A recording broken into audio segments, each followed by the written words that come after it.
बहुत दिनों से वीडियो नहीं डाल पाने का कारण ही यही था, बहुत व्यस्तता बहुत ज़्यादा थी और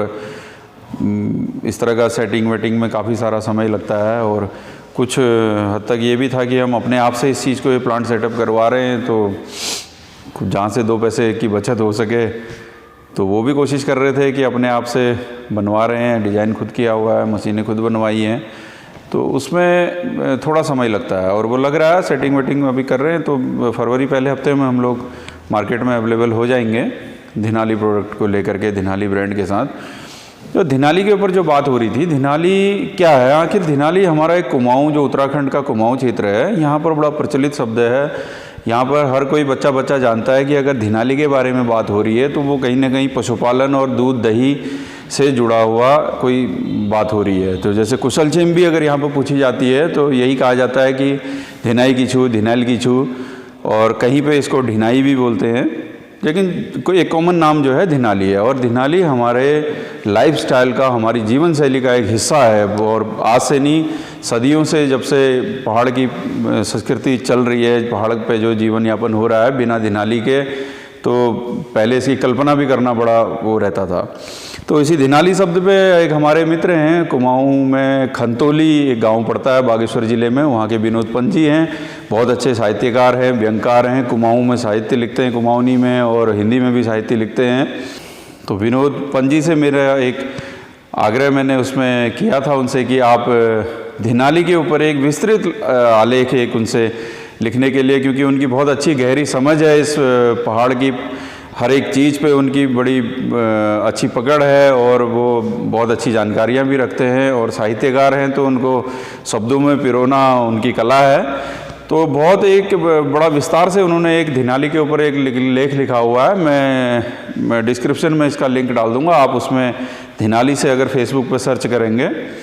तो वो आराम से आपको वो दिख जाएगा और आप उसमें पढ़ सकते हैं कि उसका पूरा उन्होंने डिटेल में लिखा हुआ है कि कैसे धिनाली हमारी संपन्नता की पहचान होती थी। पहले ये देखा जाता था कि जिस घर में धिनाली की इफरात है तो वो सबसे संपन्न घर माना जाता था। तो ये कहीं ना कहीं हमारी जीवन शैली, हमारी परंपरा, हमारी सभ्यता, संस्कृति का एक हिस्सा रहा हुआ है। और अभी हाल के कुछ सालों से देखें या कुछ समय से देखें तो लोगों का थोड़ा सा पशुपालन की तरफ आकर्षण कम हुआ है और कहीं ना कहीं इसके पीछे कई ऐसे कारण भी हैं जो जिसमें कि उसको सस्टेन करना बड़ा मुश्किल है। उस पर अगर लगातार हम काम करते हैं तो उससे इनकम जनरेट करना एक बड़ा कठिन सा हो गया है। तो इसी के देखते हुए हमारा हम लोग डेयरी फार्मर्स, पशुपालकों के ग्रुप के साथ हम जुड़े हुए हैं और उनके साथ लगातार बातचीत होती है कि कैसे एक पशुपालक किसान इसमें आय के स्रोत इसमें पैदा कर सकता है, इससे इनकम कैसे ले सकता है, कैसे इसमें इसको अपना परिवार चला सकता है। तो केवल पशुपालन से परिवार चलाना आज की डेट में लगभग नामुमकिन हो चुका है। अब ये तो कुछ शौकिया लोग कर रहे हैं, कुछ इधर उधर से कोई दूसरी इनकम है और उसके साथ में पशुपालन भी चल रहा है, घर वालों को शुद्ध दूध दही घी वगैरह मिल जा रहा है तो वो कर रहे हैं। अदरवाइज अगर केवल पशुपालन के सहारे अगर कोई अपना परिवार पालना चाहें तो आज की डेट में बहुत ही ज़्यादा मुश्किल वो काम हो गया है। तो इसी के देखते हुए हमने कहा कि एक नया इनिशिएटिव लिया, कुछ कोशिश कर रहे हैं कि इसको प्रोडक्ट मैन्युफैक्चरिंग है, प्रोसेसिंग है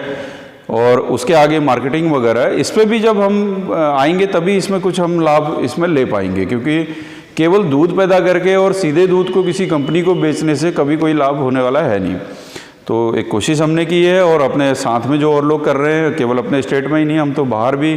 कई लोगों से मेरा प्रयास रहता है कि बहुत सारे लोगों के साथ जुड़ा हुआ हूँ, तो कि भाई आप लोग भी करो और मुझसे जो भी हेल्प इस सेक्टर में हो सकती है वो मैं करने को हमेशा तैयार रहता हूँ। इसमें क्या चीज़ें हैं, ये प्लांट लगाने के लिए भी आपको मैं बताऊँ, अगर आप सर्च करेंगे इस पर तो आपको हज़ारों कंपनियाँ आज की डेट में डेयरी इंडस्ट्री में हैं जो ये काम कर रही है,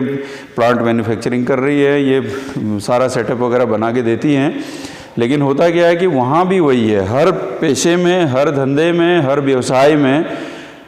आपसे कमाने वाले हर जगह बैठे हुए हैं। तो वहाँ पर आपने अपना बेस्ट देखना है कि आपको ज़्यादा पैसा भी खर्च ना हो, आपका काम भी बन जाए और आगे प्लांट भी ठीक ठाक चले। आप केवल किसी कंपनी के लोगो पे या किसी कंपनी के लेवल के पैसे अगर आप दे रहे हैं तो फिर वो कहीं ना कहीं क्या है कि आगे चल के बहुत बड़ा लॉस होता है, और उसमें आप क्या लाभ कमाएंगे जब शुरुआत में इतना बड़ा इन्वेस्टमेंट कर जाएंगे। तो उसके लिए इससे रिलेटेड जो भी अगर हमारे कोई साथी अगर कुछ जानना चाहते हैं, कुछ हमारे से हेल्प लेना चाहते हैं, तो हम हमेशा उसमें मदद करने की कोशिश करते हैं कि उसको कैसे आप कम पूंजी में कम पैसे से उसको एक अच्छा व्यवसाय कैसे खड़ा कर सकते हैं। खैर ये एक दूसरे तरह की बात हो गई। अभी मुख्य मुद्दा हमारा ये है कि हम अब प्रोसेसिंग पे आ रहे हैं, और प्रोसेसिंग पे हम धिनाली के नाम से एक ब्रांड जो लेकर के आ रहे हैं। हमारे उत्तराखंड के कुमाऊं का जो बड़ा प्रचलित एक वो है, और काफ़ी अच्छी प्रतिक्रियाएं इसमें लोगों की आ रही हैं। जो भी उत्तराखंड से है और विशेष कर कुमाऊं क्षेत्र से जो लोग हैं वो इस ब्रांड को लेकर के, इस नाम को लेकर के बड़े उत्साहित हैं, और एक कहीं ना कहीं एक अपनापन सा उसमें लगता है। तो हमारी कोशिश यही है कि हम जल्द से जल्द विदिन अ वीक या ज़्यादा से ज़्यादा 10 से 15 दिन के बीच में हम आपके बीच उपलब्ध होंगे, और आप लोगों का इसी तरीके से